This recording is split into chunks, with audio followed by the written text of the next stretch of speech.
네, 오늘 말씀 우리 사울이 합리라는 제목 갖고 여러분과 함께 은혜를 나누고자 합니다. 예전에는 그 범죄자를 단순히 그 사람이 악하다고만 보통 생각을 했습니다.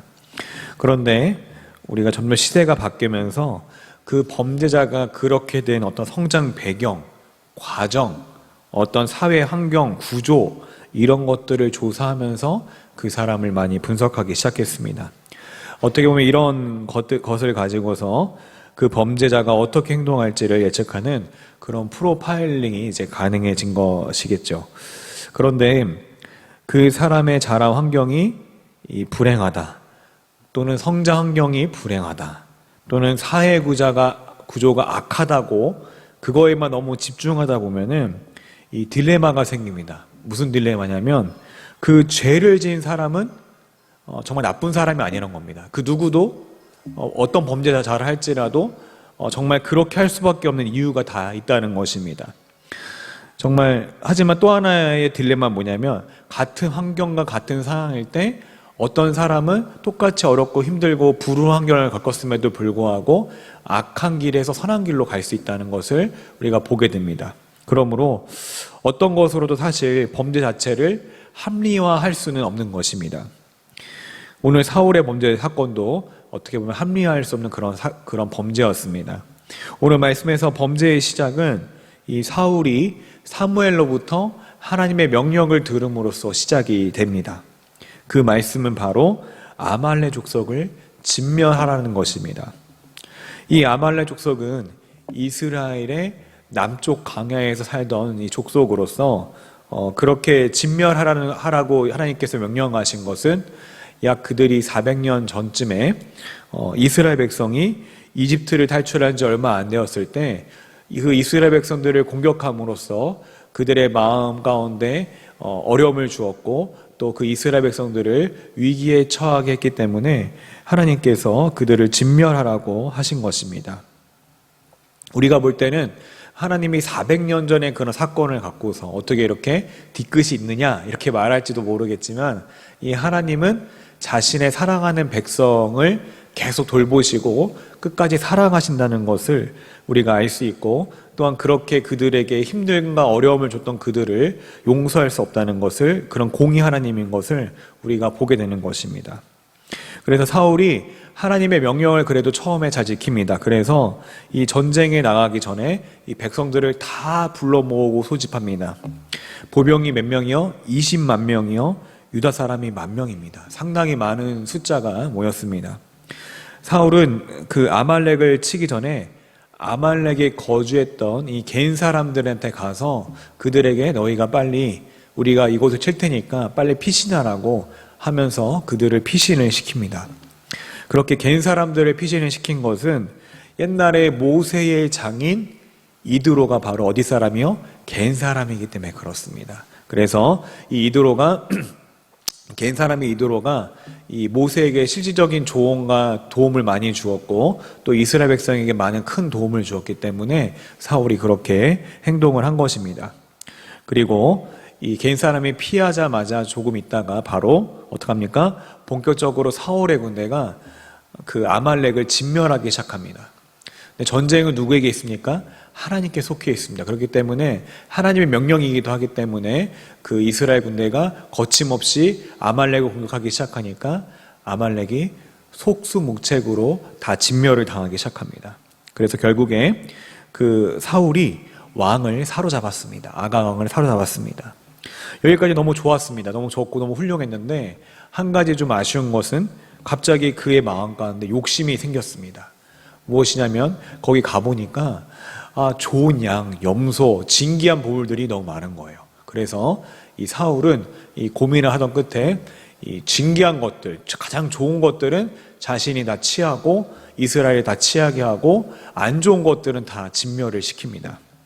근데 하나님께서 분명하게 뭐라고 명령했습니까? 우리 사무엘상 15장 3절을 보게 되면 제가 읽어드리겠습니다. 지금 가서 아말렉을 쳐서 그들의 모든 소유를 남기지 말고 진멸하되 남녀와 소와 젖먹는 아이와 우양과 낙타와 나귀를 죽이라 하셨나이다 하니. 아멘. 여기를 보게 되면 뭐 어떤 것을 구별해서 진멸하고 어떤 것을 남기라는 그런 명령이 전혀 없습니다. 하나님께서 말씀하신 것은 아말렉을 이 지구상에서 완전히 다 싹을 잘라버리고 완전히 다 어떻게 해요? 씨도 안 남게 다 진멸하라고 말씀하셨습니다. 그런데 그 사울은 그것을 어떻게 해요? 온전하게 지키지 못하게 된 것입니다. 여호와께서 이것을 가지고 이 사무엘에게 내가 후회한다 이렇게 말씀하십니다. 여기서 오해하지 말아야 될 것은 우리가 후회한다고 해서 하나님의 어떤 선택과 결정에 있어서 실수했네, 잘못했네 이렇게 하고서 후회하는 게 아니라 하나님이 이제 그 사울을 심판할 수밖에 없는 그런 안타까움을 인간적으로 사실 표현한 것입니다. 이제 사무엘은 하나님의 말씀을 이 사울에게 전하러 이 사람들에게 사울의 행방을 묻습니다. 근데 사울이 어떻게 행동했습니까? 사울이 이 정신을 못 차리고 이 갈멜 땅에다가 자신을 위해서 기념비를 세우고 이제 길갈로 내려갔다고 이야기를 들었습니다. 이 사무엘이 어찌지 찾아서 사울에게 가자 그 사울이 도둑이 재발 저린다고 그러죠. 그래서 자신도 모르게 먼저 보자마자 사무엘이여 당신은 여호와께 복을 받으소서 내가 여호와의 명령을 다 지켰습니다. 이렇게 뻔뻔하게 이야기를 합니다. 이 사무엘이 묻습니다. 당신이 하나님의 명령을 모두 지켰다고 했는데 그러면 내 귀에 들리는 이 양 소리, 이 염소의 소리, 이 수의 소리는 어떻게 된 것입니까? 사울은 이 사무엘에게 변명합니다. 사무엘님 어떻게 이렇게 빡빡하게 구십니까? 제가 아말렉에 가보니까 이렇게 좋은 양과 염소가 있어가지고 이것을 가지고 하나님께 제사를 드리기 위해서 사실 이 좋은 것들만 취하고 안 좋은 것들은 다 진멸을 했습니다. 이렇게 뻔뻔스럽게 변명을 합니다. 그러자 사무엘이 어떡합니까? 이 한탄하면서 여호와의 목소리를 듣고 이 청종하지 않고 치하게 급급해서 하나님께 그런 악을 행했습니까? 라고 물으면서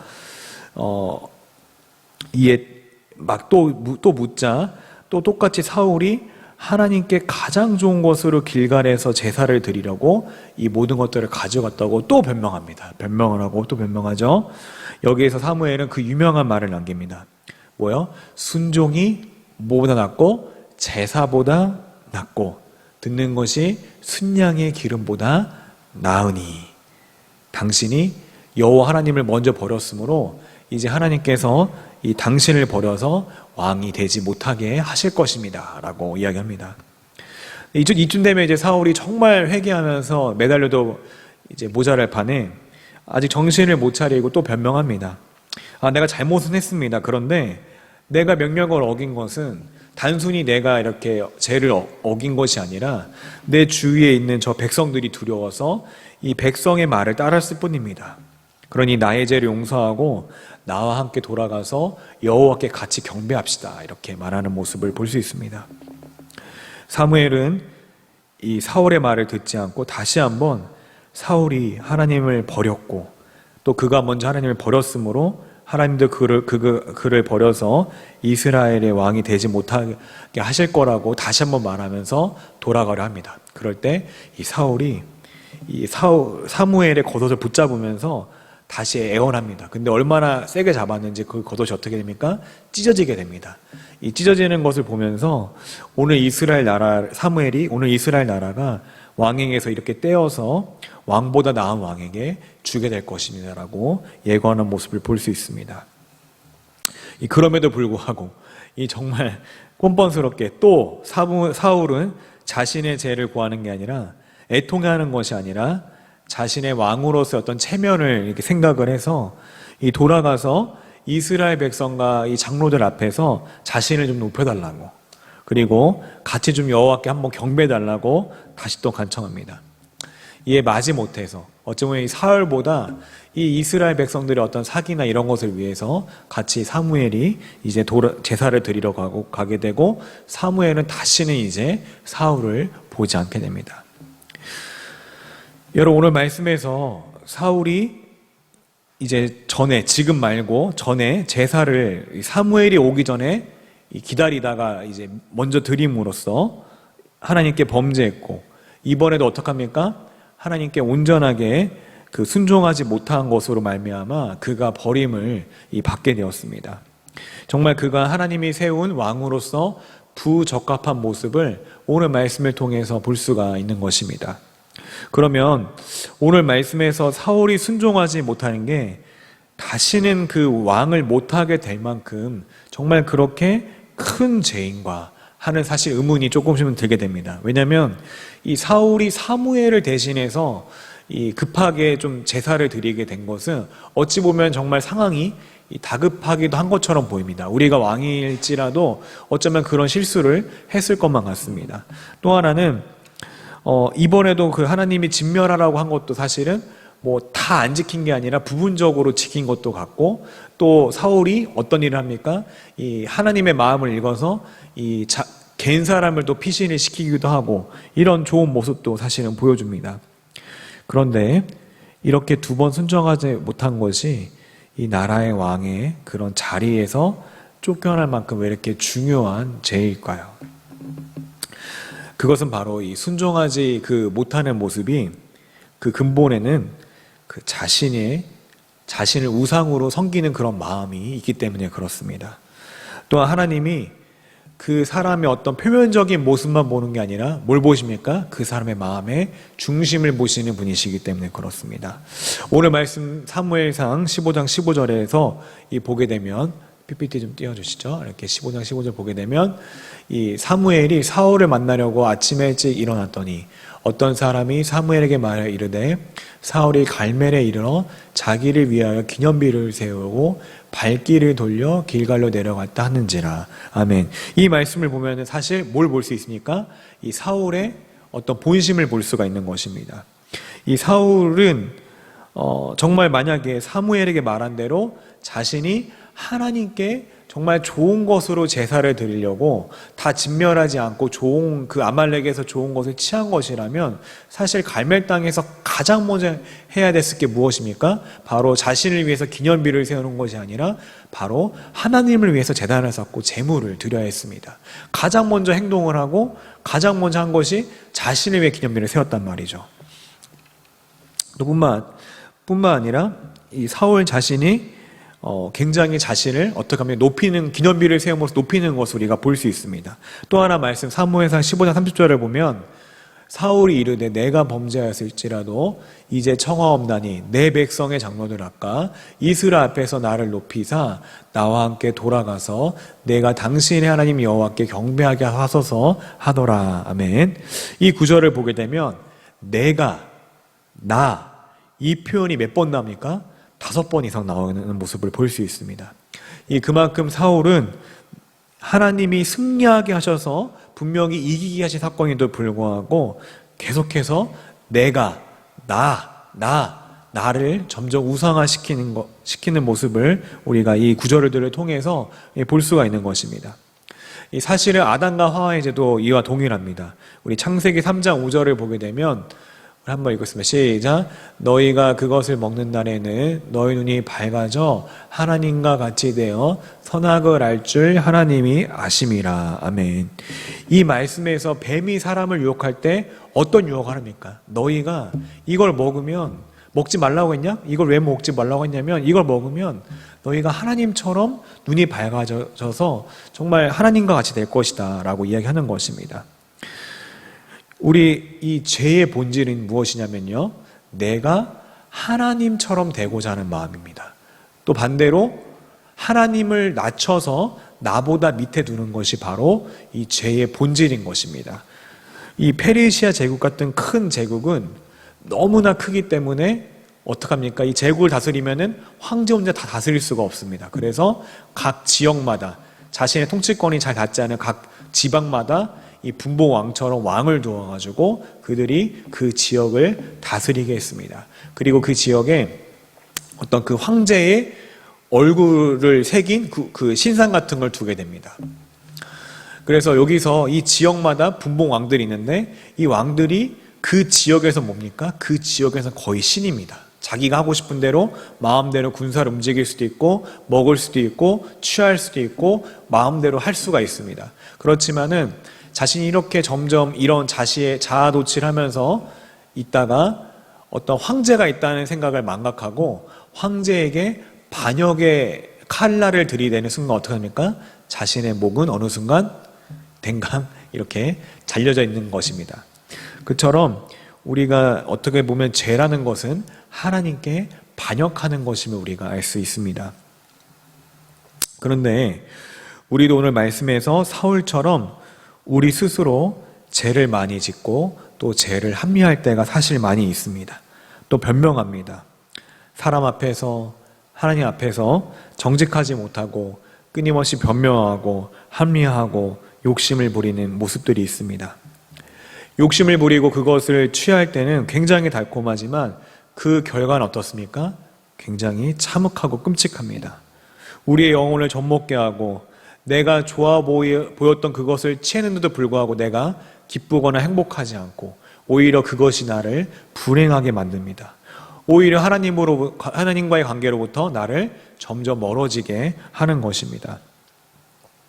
우리는 이처럼 하나님 앞에서 이 머리로는 순종해야 하지 않은 마음이 있으면서도 사실 너무나 부족한 존재인 것입니다.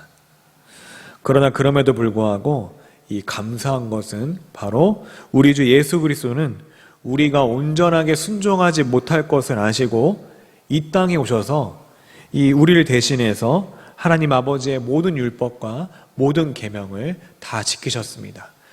그가 걷는 걸음 모든 걸음이 다 뭡니까? 다 아버지의 뜻대로 아버지의 생각대로 행하는 것을 볼 수 있습니다. 그의 걸음이 바로 하나님에 대한 순종이었던 것입니다. 그리고 이 십자가에서 그분이 이루신 모든 순종, 모든 의가 우리에게 전달이 되고 우리의 죄는 그분에게 전달이 되는 것입니다. 그러므로 우리가 하나님께서 우리를 보지 않고 우리가 믿는 예수님을 봄으로써 너는 죄인이 아니라 의로운 사람이다. 의롭다고 이야기해 주시는 것입니다. 사실 그거 자체가 우리의 간증이며 우리의 은혜인 것입니다. 오늘 말씀을 통해서 우리가 몇 가지 더 살펴보고 더 교훈을 얻을 수 있는 것은 이 첫째는 죄를 지었을 때 그리고 죄를 지은 것을 깨달았을 때 남을 의식하기보다 하나님을 의식해야 하는 것입니다. 사울은 자꾸 변명하고 자신의 체면을 생각하며 남이 자신을 어떻게 볼까 두려워서 이 사무엘에게 자꾸 자신을 위해서 같이 경배해달라고 한 것처럼 우리도 자꾸 다른 사람을 의식해서 용서를 구하지 못하고 하나님께로 나아가기 힘들 때가 있습니다. 그럴 때일수록 하나님께 우리의 죄를 온전하게 들어가고 하나님 앞에 나의 죄를 온전하게 내어드려 하는 것입니다. 우리도 모르게 우리 어떤 죄를 하나님 앞에서도 합리화하는 그런 습성들이 있습니다. 근데 하나님은 어떤 분이십니까? 만홀히 여김을 받지 아니하시는 분이십니다. 하나님은 우리의 심령과 우리의 패부를 아시는 분이십니다. 그렇기 때문에 우리가 모든 우리의 죄를 고백할 때 하나님께서 그것을 들으시고 또 우리가 믿는 예수님으로 말미암아 우리의 죄를 용서한다는 그 사실을 믿고 우리가 하나님 앞에 나아가야 되는 것입니다. 다음으로 우리가 두 번째로 우리가 배울 수 있는 교훈은요, 내가 힘들고 어려운 자리, 낮은 자리에 있을 때보다 이 높은 자리 또는 잘 되고 잘 나갈 때 사실 우리 스스로 조심하고 그런 마음들을 경계해야 하는 것입니다. 이 사무엘상 15장 17절을 보게 되면 한번 같이 읽어볼까요? 시작. 사무엘이 이르되 왕이 스스로 작게 여길 그때에 이스라엘 지파의 머리가 되지 아니하셨나이까? 여호와께서 왕에게 기름을 부어 이스라엘 왕을 삼으시고. 아멘. 이 보게 되면은 사무엘이 지적했듯이 사울이 오히려 자신을 어떻게 해요? 스스로 작게 여겼을 때는 오히려 하나님 어떻게 하십니까? 높여주십니다. 하나님이 그를 세워주십니다. 그래서 심지어 이스라엘 군대는 이 청동 무기, 그 청동 무기, 블레셋은 뭐가 있습니까? 강철검, 강철이 많은 그때에 전혀 게임이 안 되는 그런 상황 속에서 하나님이 계속 사울을 통해서도 이기게 하시고 승리하게 하시는 모습들을 볼 수 있습니다. 근데 오히려 어떻습니까? 계속해서 연달아 이기니까 이 사울이 어떻습니까? 아, 내가 정말 잘해서 그렇구나. 내가 정말 훌륭해서 이 전쟁에서 말도 안 되는 그런 전쟁에 승리한 것이구나. 이렇게 착각을 하면서 이 기념비를 세우는 것입니다. 우리도 마찬가지입니다. 내가 낮은 자리, 연약한 자리, 또 그럴 때는 하나님께 가난한 심정으로 매달리기도 하고 기도하며 스스로를 낮추기도 합니다. 그러나 높아질 때는 나도 모르게 하나님을 찾지 않고 자신이 신처럼 행동을 할 때가 있습니다. 우리 스스로 높은 마음을 경계하며 온전히 하나님만 찾기를 소망합니다. 마지막으로 오늘 말씀을 통해서 우리가 배울 수 있는 것은 우리는 살아가면서 항상 깨어서 그 하나님의 뜻을 분별하고 하나님의 뜻에 온전히 순종하기 위해 결단하고 이 기도해야 하는 것입니다. 우리 로마서 12장 2절을 같이 한번 읽도록 하겠습니다. 시작. 너희는 이 세대를 본받지 말고 오직 마음을 새롭게 함으로 변화를 받아 하나님의 선하시고 기뻐하시고 온전하신 뜻이 무엇인지 분별하도록 하라. 아멘. 이 로마서에서 보게 되면 지금의 어떻게 해요? 악한 세대를 너희가 따르지 말고 마음을 새롭게 함으로 변화를 받아 하나님의 선하시고 기뻐하시고 온전하신 뜻이 무엇인지 분별하도록 하라고 명령을 하는 것을 볼 수 있습니다. 사실은 지금 시대가 어떻습니까? 너무나 복잡하고 다양합니다. 그러므로 이 다양한 양상으로 악이 존재합니다. 어떨 때는 악과 선의 기준과 경계가 너무 모호합니다. 이럴 때일수록 내가 선택과 나의 어떤 생각으로 나의 선택과 결정의 기준이 내가 되는 것이 아니라 하나님이 선택과 결정의 기준이 되어야 하는 것입니다. 우리는 하나님 거룩이나 이름으로 사울처럼 얼마나 많은 죄를 짓기 쉬운지 사실 모릅니다. 어떤 교회에서는 남에게 치명타를 입힐 수 있는 그런 소문이 이 간증, 기도 제목이라는 그런 탈을 쓰고 유통이 되기도 합니다. 또 어떤 믿는 사람들은 이 자녀 학대가 이 성경적인 자녀 양육이라는 그런 이름 아래 탈바꿈해서 정말 그런 학대가 이루어지기도 합니다. 또 내가 하나님 보시기에 선하지 않은 일을 해서 이 번도를 가지고 그래 내가 하나님께 헌금을 많이 하면 하나님께서 나의 죄를 용서해 줄 거야 하는 그런 마음으로 그렇게 하시는 분도 있다는 것을 우리 교회가 아닙니다. 종종 이렇게 듣게 됩니다. 어떤 때는 죄를 짓는 순간에는 사실 그 죄가 굉장히 아름다워 보이기까지 하고 달콤해 보이기도 합니다. 그러나 사실은 사울이 짐승의 소리와 백성들의 소리에 이 귀를 기울였지만 정작 여호와의 소리에는 기울이지 못한 것처럼 우리가 세상 속에 있기 때문에 너무나 당연하게 이 세상에서 그렇게 하니까 우리도 그렇게 하면 되지 않을까 하는 그런 것에 휩쓸려서 그런 잘못된 풍조에 휩쓸려서 사실은 잘못된 선택을 할 때가 많이 있습니다. 그렇게 우리는 너무나 연약한 존재들입니다. 근데 다시 한번 말하지만 그렇게 우리가 선택하고 결정한 것들이 그 당시에는 너무나 보암직도 하고 먹음직도 하고 너무나 좋아 보이지만 사실은 우리 자신을 병들게 하고 하나님과 멀어지게 할 뿐만 아니라 우리의 인생을 부패하게 만들고 우리의 인생을 불행하게 만드는 것을 여러분 기억하시기 바랍니다. 또한 우리가 연약함을 볼수록 그럴수록 우리가 더욱 올바른 선택을 할 수 있게 해달라고 이 분별할 수 있게 해달라고 지혜를 구하는 우리 저와 여러분이 되기를 간절하게 소망합니다.